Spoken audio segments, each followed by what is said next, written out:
2.5 লক্ষ টাকার বিনিময়ে রাশিয়ায় কাজে গিয়ে প্রতারণার শিকার এজেন্টের বিরুদ্ধে থানার দ্বারস্থ শ্রমিকরা।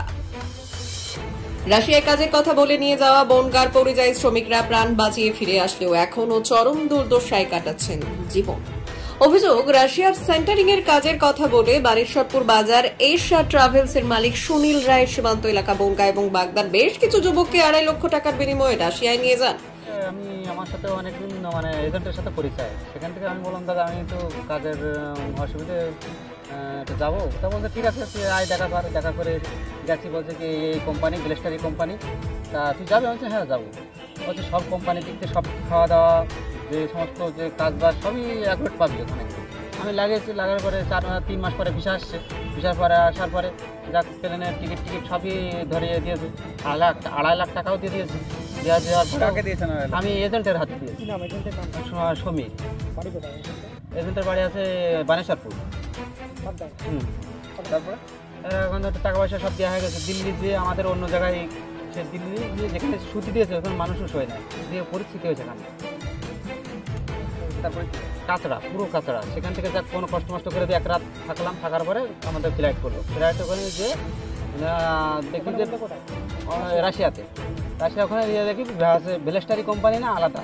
প্রায় 7 থেকে 8 মাস আগে থেকে শুরু হয় প্রস্তুতি। এরপর নভেম্বরে প্লেনে করেই বিদেশে যান তারা। অভিযোগ, বিদেশে গিয়ে রীতিমতো পড়াশোনা করতে বলা হয় তাদের। মেডিকেল পরিষেবা ফ্রি থাকবে বলে নিয়ে যাওয়া হলেও নিজেদের গ্যাটের কড়ি খরচ করেই বিদেশে চিকিৎসা পরিষেবা নিতে হয় ওই পরিযায়ী শ্রমিকদের।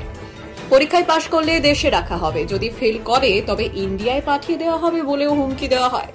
নানাভাবে হুমকির সঙ্গে পাসপোর্ট আটকে রাখার কথাও বলা হয় এজেন্ট মারফত। রাশিয়ার জন্য আমি ইন্টারভিউ দিই গ্লেস্টারি কোম্পানিতে। ইন্টারভিউ দেওয়ার পরে আমি যখন দিল্লিতে যাই, দিল্লিতে যাওয়ার পরে একদিন থাকার পরে আমাকে হচ্ছে ফ্লাইট হয়।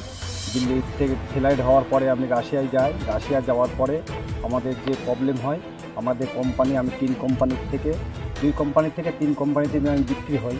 এই দেখেন আমার জিকে, তারপরে স্টার কনস্ট্রাকশন আর গ্লেস্টারিতে ইন্টারভিউ দিয়ে আমাকে এই পজিশনে আমাকে আনা হয়।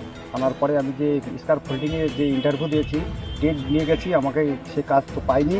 আমাদের দিয়ে লিভারে কাজ করে এসে বরফ ঠেলানো কাজ। তারপরে একদিন বরফে পা সরিয়ে পড়ে যায়।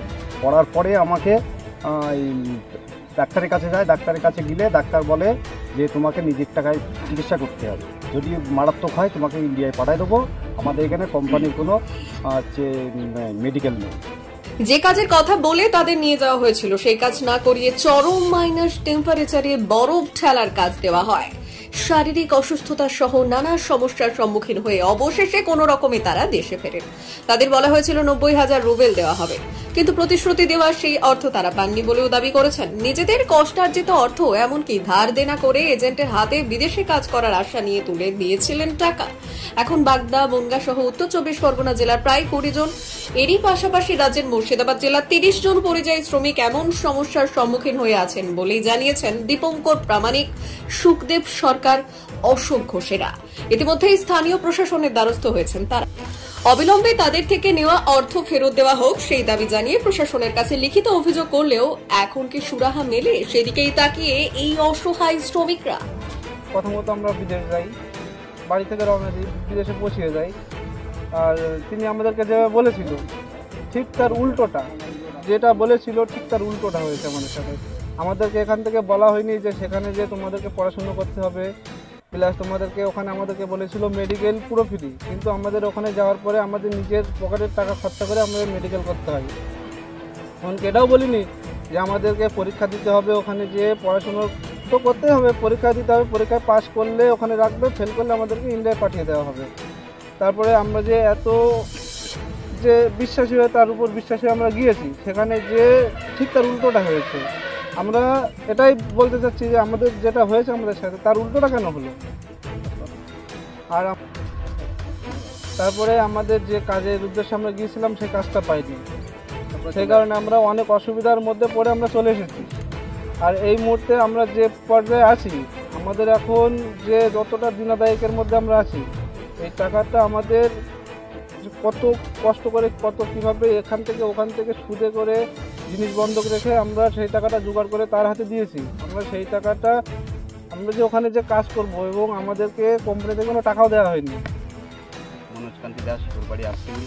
ওর থেকে আমার 8 মাস আগে পরিচিত হয় এবং বাইরে যাওয়ার জন্য কিন্তু ও ইন্টারভিউ করাই ভ্যালেস্টরি কোম্পানিতে, বানেশ্বর সুনীলের অফিসে। ইন্টারভিউ করানোর পরে আমার সে আসার পরে যে আমার বন্ধুবান্ধব আছে তারা যাওয়ার পরে বলে খুব প্রবলেম, খাওয়া দাওয়া, কাঁচা মাংস, মেডিকেল কিচ্ছু নেই কোম্পানিতে, যা বলে পাঠিয়েছে কিন্তু সেটা হয়নি। ঠিক আছে, তারপরে কী করতে আমি 1 লাখ টাকা দেওয়া হয়। 1 লাখ টাকা দেওয়ার পরে তারপরে এজেন্টের বাড়িতে যাই। এজেন্ট এখন আমার সাথে দুর্ব্যবহার করে।